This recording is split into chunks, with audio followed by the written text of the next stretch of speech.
It seems to never end. It is the I-440 widening project. Mark Bergin joined today by Randall Kerr. He is WRAL senior investigative producer. And Randall, you did this project with Dan Haggerty, and we found out that this project started in 2019. It was supposed to wrap in 2023. It's cost way more than initially expected.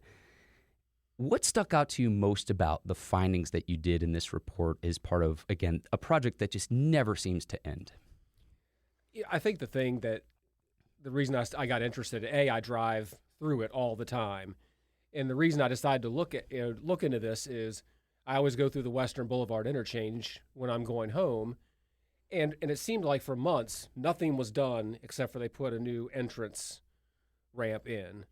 And then after all this time, paving started and overnight road closures started again. And it just made me wonder, how does all of this work? And so it became almost more of almost a homework assignment for me, where I was really interested in learning about how these projects work, but at the same time, making sure that taxpayer money was being protected, to make sure that we have correct oversight of the company, the state does, North Carolina DOT, and knowing that this thing was way over timeline, I assumed budget too, so I wanted to start looking into that.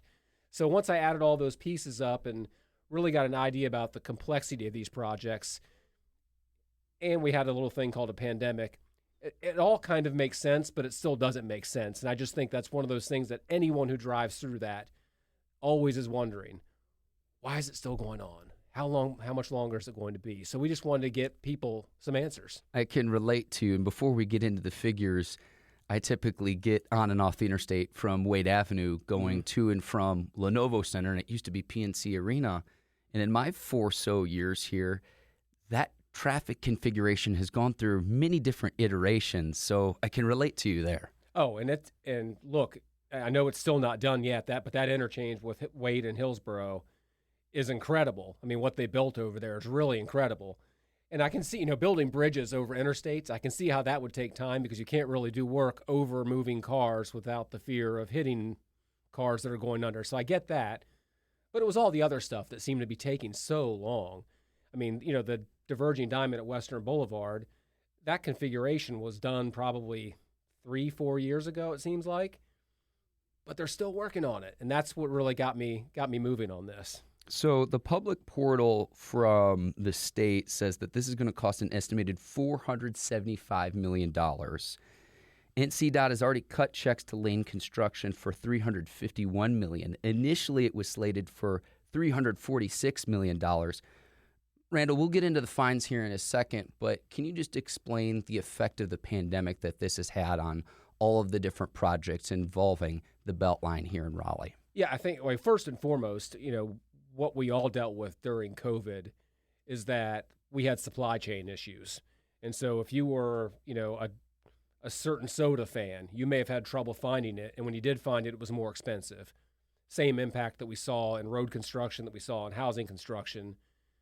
When the amount of supplies dwindled, the price goes up. So that certainly impacted the price.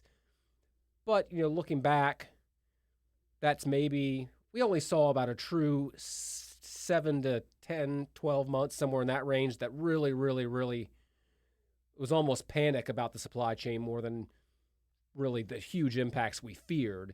So that did play a role into this. And then you also factor in the worker issue. Well, we had restrictions, even outdoors there were some restrictions, which could have impacted crews, especially crews traveling. If any of these subcontractors were coming from out of state, North Carolina had different COVID rules than a lot of the southern states. So that may have impacted some of the workforce that they dealt with early on.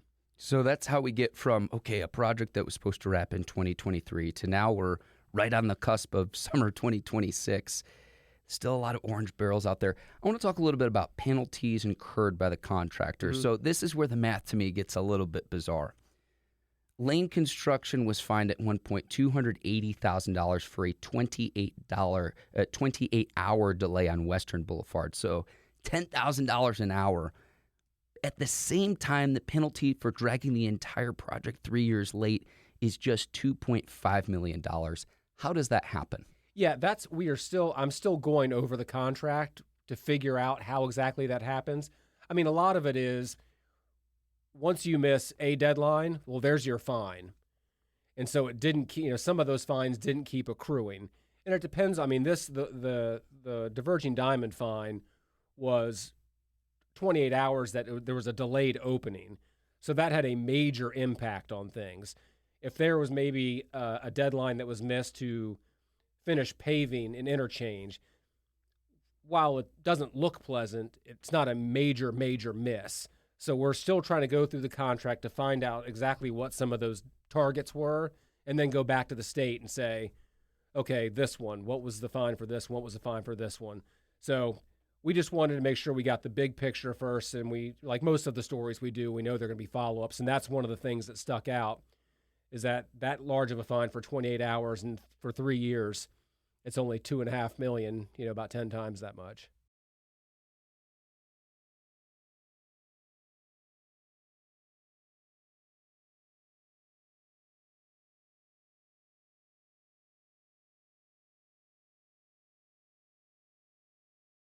One thing in your report, and I would encourage anyone to go read the full report on WRAL.com that you point out, is the concept of a ghost town. So you see all these orange traffic cones, a bunch of workers out there, and then even sometimes weeks later, only part of the project is done. You almost used like a holiday meal analogy. If you can explain why certain parts are done in certain phases, and then some of the work looks like it's unfinished, but then it's part of only a certain part of the process that this goes through for someone to change a traffic pattern, to do road construction. If you can just explain that holiday meal analogy that you lay out in your report. Sure. So this goes back to the question that, all drivers have, is when you drive through a section, you're like, these cones have been out here forever. Why is there no work happening in this section that I go through every day? And it's that way for 3 months, and then 3 months later, they start paving. You're like, they could have done this paving 3 months ago. Well, in a lot of these big projects, the main contractor hires, individual subcontractors to do individual jobs.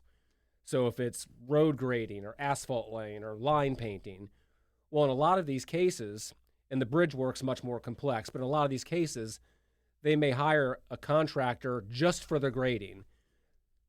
So they'll grade one part, grade another part, then grade another part. And then when they need their paver, the paver starts its work and does one part, does another part. So the analogy that I use with the holiday meals is, if you're cooking for Thanksgiving, if I cooked everything that had to be cooked in the oven first, that's all I would use is the oven.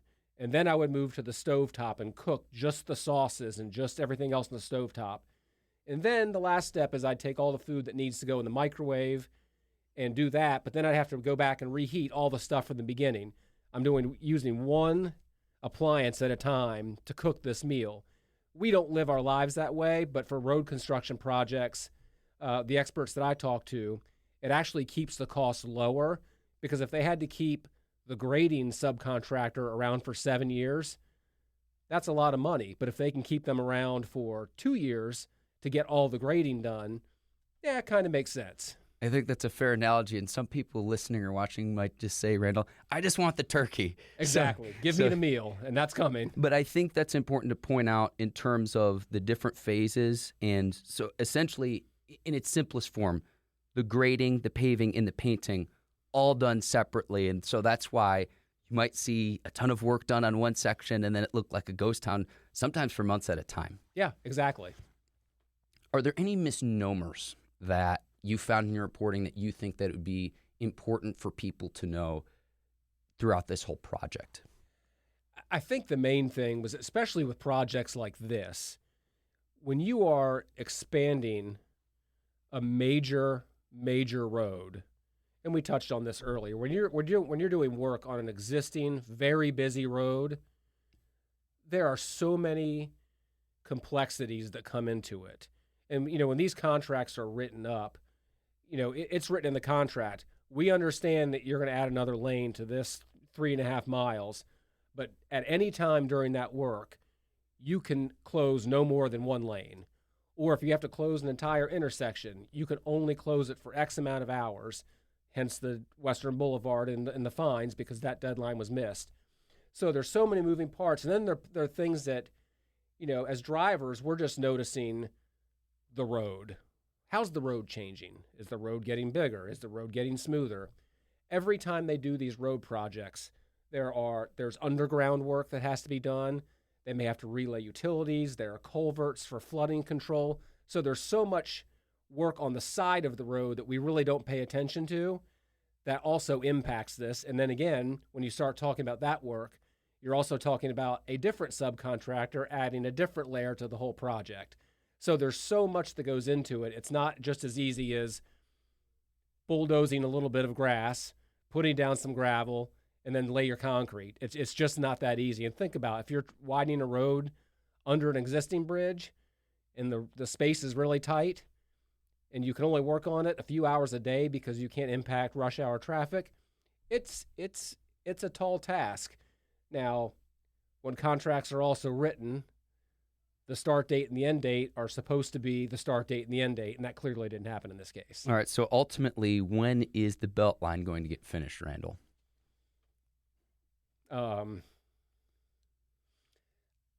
We are told the summer of 2026, at the end of this summer. Now, I want to make clear that doesn't include, because the contract to widen the Beltline was given out first, and then the subsequent contract is for what's going on at Blue Ridge and Hillsborough. That's where they're, putting Blue Ridge under Hillsborough, right? Yeah. So it's the same contract, but it's a different contract. That's not going to end until next year. That's the new target date.